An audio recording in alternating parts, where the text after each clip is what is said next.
സഹോദരങ്ങളെ, മഹാനായ തഴവ ഉസ്താദ് പറഞ്ഞതുപോലെ നിനക്കുള്ള ദ്വാരം പഞ്ഞി കൊണ്ടടയ്ക്കുന്നേ, കാണേണ്ടവർ കണ്ടോ ഇതാ പൊതിയുന്നേ. അല്ലാഹുവേ, ഞാനും നിങ്ങളും അങ്ങ് മരിച്ചുപോയി കഴിഞ്ഞാൽ എന്റെ പ്രിയമുള്ളവരെ, ഇന്നെന്റെ പേര് സിറാജ് എന്നാണ്. ഇന്നെന്നെ കുറിച്ച് പറയാൻ ഒരുപാട് വിശേഷണങ്ങൾ ഇവിടെ പറയുമ്പോൾ ഞാനെങ്ങാണം മരിച്ചുപോയാ ഇന്ന് പലരും ഡേറ്റ് പേടിക്കാൻ എന്റെ വീട്ടിലേക്ക് കടന്നു വരുന്നു. സിറാജ് ഉസ്താദിന്റെ വീട് എവിടെയാണ്? പക്ഷേ ഞാനെങ്ങാണം മരിച്ചുപോയാ പടച്ചവനെ, സിറാജിന്റെ വീട് ഏതാണെന്നല്ല ചോദിക്കുന്നത്, മരണ വീട് എവിടെയാണ്? എന്റെ പേരെവിടെ കഴിഞ്ഞല്ലോ. അല്ലാഹുവേ പടച്ചവനെ, നമ്മളെല്ലാവരും സ്വന്തമായിട്ട് കുളിക്കുന്നവരാ. എങ്കിലും ഒരു ദിവസം നമ്മുടെ കുടുംബക്കാര് കുളിപ്പിക്കുകയാണ്. എല്ലാവരും കൂടെ മനോഹരമായി ഉമ്മ തന്റെ കുഞ്ഞിനെ കുളിപ്പിക്കുന്നതിനേക്കാൾ സൂക്ഷ്മതയോടുകൂടി പടച്ചവനെ എന്നെയും നിങ്ങളെയും കുടുംബക്കാര് കൂട്ടുകാരും എല്ലാവരും കുളിപ്പിക്കുകയാണ്. എന്നിട്ടതാ വീട്ടിന്റെ അകത്തേക്ക് കൊണ്ടുവച്ചു 3 കഷ്ടം വെള്ള തുണി എടുക്കുകയാ. ജീവിതത്തിൽ ഒരിക്കലും ധരിക്കാൻ ഇഷ്ടപ്പെടാത്ത, ഒരു മോഡലുമില്ലാത്ത, ഒരു കരയുമില്ലാത്ത 3 കഷ്ടം വെള്ള തുണി എടുത്തിട്ട് വിരിച്ചിട്ട് അതിന്റെ മുകളിലേക്ക് എന്നെയും നിങ്ങളെയും പിടിച്ച് കിടത്തിയിട്ട് അതാ പടച്ചവനെ അവിടെന്ന് വിളിച്ചു പറയുകയാ, കാണണ്ടവർ കണ്ടോ പൊതിയാ പോകുകയാ, ജനാസ പൊതിയാ പോകുകയാ, കാണണ്ടവർ മുഴുവനും കണ്ടോ. അല്ലാഹുവേ, വല്ലാത്ത തിരക്കാണ്. അവസാനം കാണണ്ടവർ മുഴുവനും കണ്ടതിന് ശേഷം മൂക്കിന്റെ ദ്വാരത്തിലേക്ക് പഞ്ഞു കയറ്റി വെച്ചിട്ട് അവസാനം എന്റെയും നിങ്ങളുടെയും ജനാസ എവിടെ നിന്ന് പൊതിയുകയാ. അവിടെ നിന്ന് മയ്യത്ത് പൊതിഞ്ഞു കഴിഞ്ഞു. അതാ പടച്ചവനെ, മയ്യത്ത് കെട്ടിനകത്ത് വെച്ചിരിക്കുന്ന സ്ട്രെച്ചറിന്റെ അകത്തേക്ക് എന്റെയും നിങ്ങളുടെയും ജനാസ എങ്ങോട്ടെടുത്ത് വെക്കുകയാണ്.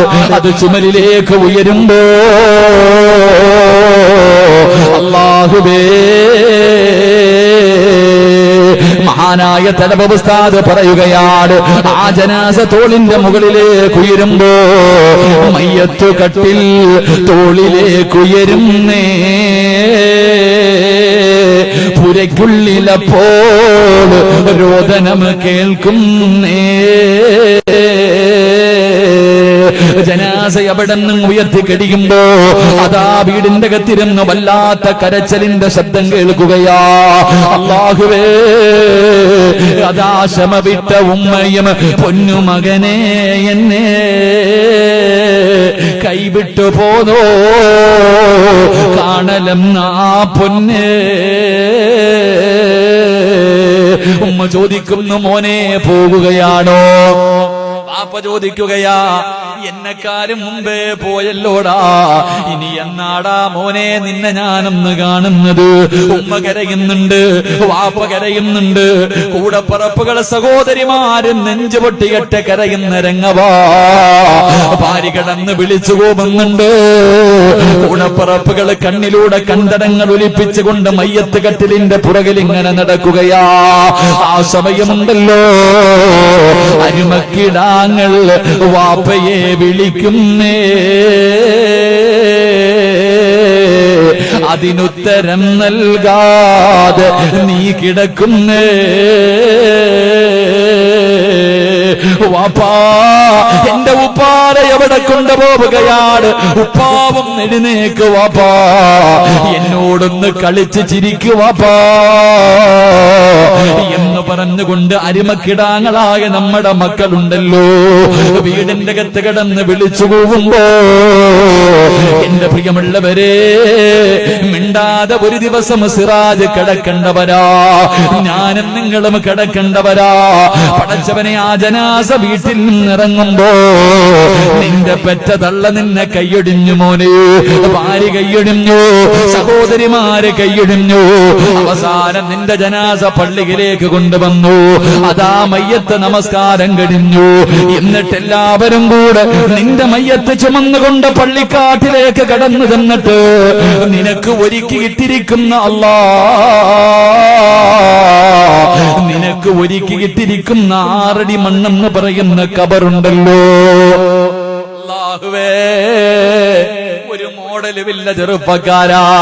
എടാ ഒരു മോഡലുമില്ല, ഒരു ഫാഷനുമില്ല, എല്ലാവർക്കും ഒരേ ഒരു കുഴിയാടാ മോനെ. ഒരേ അളവ് നീള വ്യത്യാസം മാത്രമേ ഉള്ളൂ.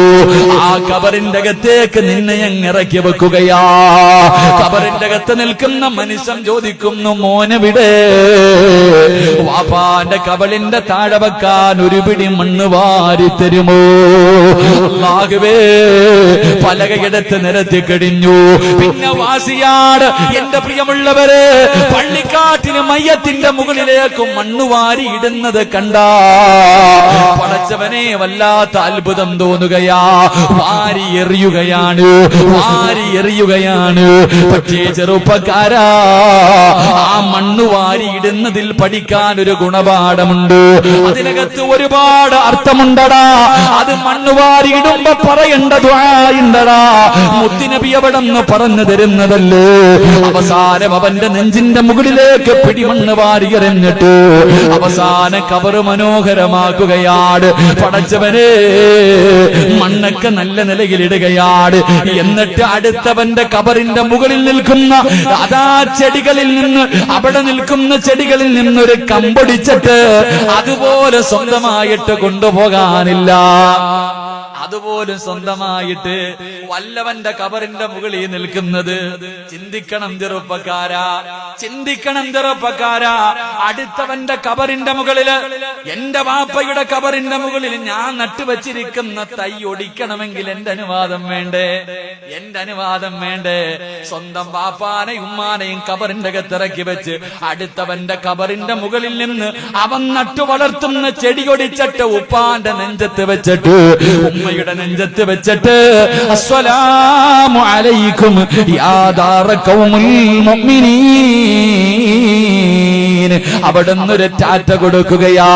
അവിടുന്ന് സലാം പറഞ്ഞിട്ട് എല്ലാവരും പിരിയുകയാണ്, എല്ലാവരും പിരിയുകയാണ്. പള്ളിക്കാട്ടിൽ ആറടി മണ്ണിന്റെ അകത്ത് കൊണ്ടുവന്ന് കുടിച്ചിട്ടിട്ട് സ്വന്തം ഉപ്പയുടെ കബറിന്റെ ചാരത്ത് ഒരു 5 മിനിറ്റ് പോലും നിൽക്കാൻ മക്കൾക്ക് സമയമില്ല. എന്റെ പ്രിയപ്പെട്ട സഹോദരാ, അള്ളാന്റെ റസൂല് പറഞ്ഞതെന്തെന്നറിയോ? കബറടക്കിയിട്ട് നീ പെട്ടെന്ന് ഓടല്ലേ. വാപ്പയുടെയും ഉമ്മയുടെയും ജനാസ ഇറക്കി വെച്ചിട്ട്, മാതാപിതാക്കളുടെ ജനാസ കബറിന്റെ അകത്ത് ഇറക്കി വെച്ചിട്ട്, എടാ പോകേണ്ടവരൊക്കെ പോകട്ടെ, നീ ഒരു 40 ആയത്തോതുന്ന സമയം ഒരു 5 മിനിറ്റെങ്കിലും ആ കബറിന്റെ ചാരത്ത് നിൽക്കണേ എന്ന് നബി മുഹമ്മദ് മുസ്തഫ സല്ലല്ലാഹു അലൈഹി വസല്ലമ തങ്ങൾ പറയുകയാ. വെറുതെയല്ലടാ നിൽക്കാൻ പറഞ്ഞത്, ആ നിൽക്കുന്നതിലൊരു കാരണമുണ്ട്. മുത്തുനബി പറഞ്ഞത് എന്തെന്നറിയോ? കബറിന്റെ അകത്ത് കിടക്കുന്ന മനുഷ്യനറിയാ ഓരോ മനുഷ്യനും പോകുന്നത്. എന്റെ ആത്മാർത്ഥ സുഹൃത്ത് പോയല്ലോ, എന്റെ കൂടപ്പിറപ്പ് പോയല്ലോ, എന്റെ കൂട്ടുകാര് പോയല്ലോ, എന്റെ സഹോദരങ്ങള് പോയല്ലോ. സ്വന്തം മക്കളാണ് ഒന്നാമത് ഓടുന്നത്. വാപ്പയെ കബറടക്കിയിട്ട് മക്കൾ ഇങ്ങനെ ഓടുമ്പോ കബറിന്റെ അകത്ത് കിടക്കുന്ന വാപ്പ ചിന്തിക്കുന്നു, അല്ലാ, എന്റെ മോൻ എന്നെ ഇത്രയും പെട്ടെന്ന് മറന്നുപോയോ അല്ലാ, ഇത്രയും പെട്ടെന്ന് എന്റെ പൊന്നുമോൻ എന്നെ അങ്ങ് മറന്നുപോയോ അല്ലാ. മോനെ കബറിന്റെ ചാരത്ത് നിന്ന ഉമ്മ ചിന്തിക്കുന്നത് എന്തെന്നറിയോ? ആര് പോയാലെന്താ, ആരൊക്കെ പോയാൽ എനിക്കൊന്നുമില്ല, എന്റെ പൊന്നുമോൻ പോയില്ലല്ലോ, എന്റെ പൊന്നാര മകൻ പോയില്ലല്ലോ. കബറിന്റെ അകത്ത് കിടക്കുന്ന മനുഷ്യനൊരു ധൈര്യം കിട്ടുമെന്ന, ആ മനുഷ്യനൊരു സമാധാനം കിട്ടുമെന്ന